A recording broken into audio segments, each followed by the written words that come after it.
Good morning, everybody. First of all, as Vicky said, thank you so much for coming, and I can see in the far distance we've still got more people joining us, which is brilliant. I know an awful lot of people wanted to be here today that couldn't for other commitments. They're here with us in spirit, and we appreciate that support. Just really to outline what this campaign is about today and going forward into the future. We've held various public meetings. A lot of you have been there. That's been brilliant. We've got this rally today as a public show of the strength of feeling in the forest. And there will be more physical and public and visual activity to come over the next few weeks. We will keep you posted on that. It is important that we do keep this in the public eye. Thanks ever so much to all the media that are here today. They've been brilliant, they've been fair, and they've been honest in their reporting of this activity. I think there's a very large implication from the MPA guys that what we're saying and doing is unrepresentative and that we haven't read the report and we don't understand it. Did anybody hear Steve Trotter on Radio Solent the other week? Do you think he understood the report? Do you think we do? Yes. We want lots of public support because it's important that everybody knows about it. So do tell your neighbours, your friends, your family. We must spread this far and wide. There are still people who don't know what this is about. We've got to wake everybody up to it. But it's not just about the public demonstration. We're doing an awful lot in the background. As Vicky said, we're talking to barristers, we're talking to planning consultants. 31st of October is one landmark deadline, but it's not the end. It could well be just the beginning. And we do need you to keep on supporting us after that date, because we then will be getting into more complex behind-the-scenes legal areas. And we do still need the visual support from you all. And the money, I'm afraid to say, but you've all been so generous so far, and we have every confidence you'll keep up with that. We have no pretensions to be anybody special or anybody important, but we only want to represent what affects all of us here today, which is the future of the forest that we work in, we live in, and we play in, and we love so much. And I think it's important that all of us remember that this is not about one person. It's not about me or Vicky or even these wonderful gentlemen who are our elected representatives in Parliament. It's about what we say, what we want, what we feel, and what we need. So do each and every one of you please keep campaigning for us. We'll keep you posted. The good news is we've had barristers looking at this, and they are very confident that there are good grounds for a legal challenge.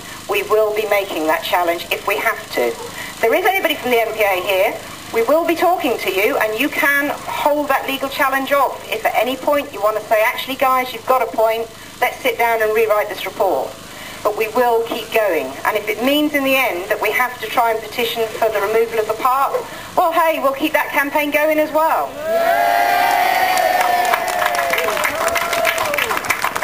I think now, these two gentlemen here, they're standing here because we've elected them and they're going to represent us.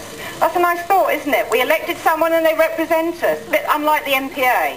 So I'm going to hand you over now to Julian. Thank you. Well done indeed, except for one thing, you stole my punchline, because I'm going to build up to what we should do about the National Park Authority in a moment. There are two ways of running a place like the New Forest.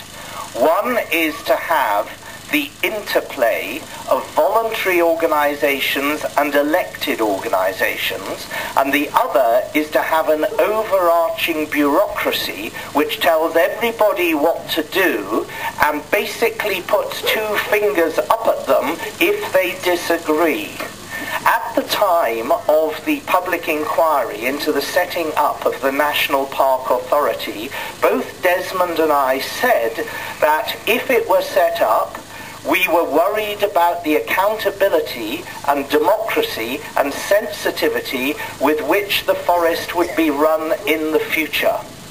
And of course it is slow when you have to operate by consensus. Of course it is slow when you have to get everybody to agree. But if you take away democracy and accountability, then you end up with a situation where the people who are supposed to be our representatives are telling us what to do, and more often than not, they'll get it absolutely wrong. That's what's happening now. Now, These people complain that we do not understand their report. Perhaps if they were to write their reports at a reasonable length in comprehensible English, people would easily understand what they were doing, but maybe that's not what they want at all. Hardly a week seems to go by without somebody unearthing some other part of the report buried in incomprehensible bureaucratic jargon, which, when translated into clear English, means that people can't keep recreational horses, people can't walk dogs, and even, God help us, people are going to have to pay to drive into the forest. And then when you catch them out on it, they say, oh, that isn't what they meant at all, or it's only just an idea for consultation. This great, fat, impenetrable document has taken them many months to prepare, but the community is being given 10 short weeks to respond to it. So as a first demand, we must have that much more time must be given for a response.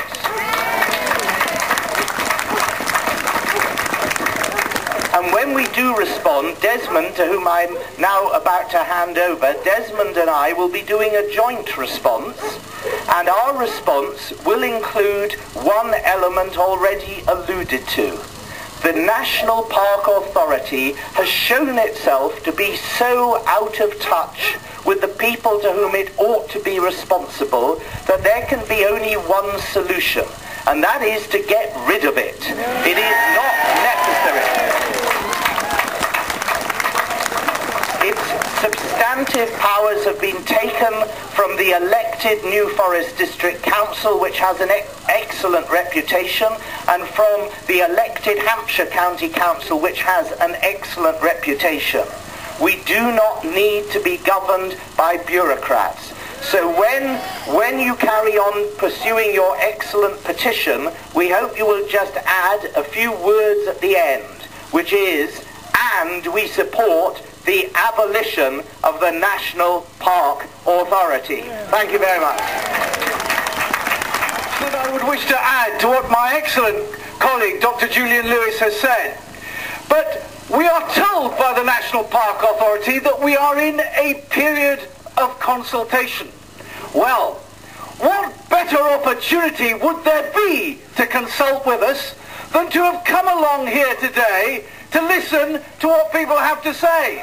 As indeed, when 500 people turned up at Forley a couple of weeks ago, they were invited, but they didn't come. That is a measure of their arrogance and indifference. The reality is that they are in desperate need of consultation. They require our consultancy services, because it is manifestly obvious to most of you and to most of the rest of the population of the New Forest that those who wrote the document, whatever their motives may have been, they know precious little about keeping a horse or even walking a dog.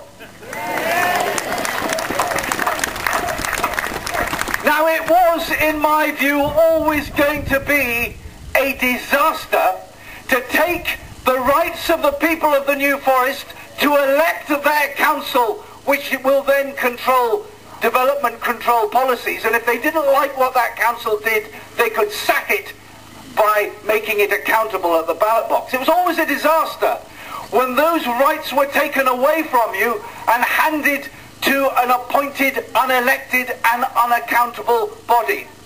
But there was once a time when bureaucrats in these islands were content with administering and doing it very well and very reliably.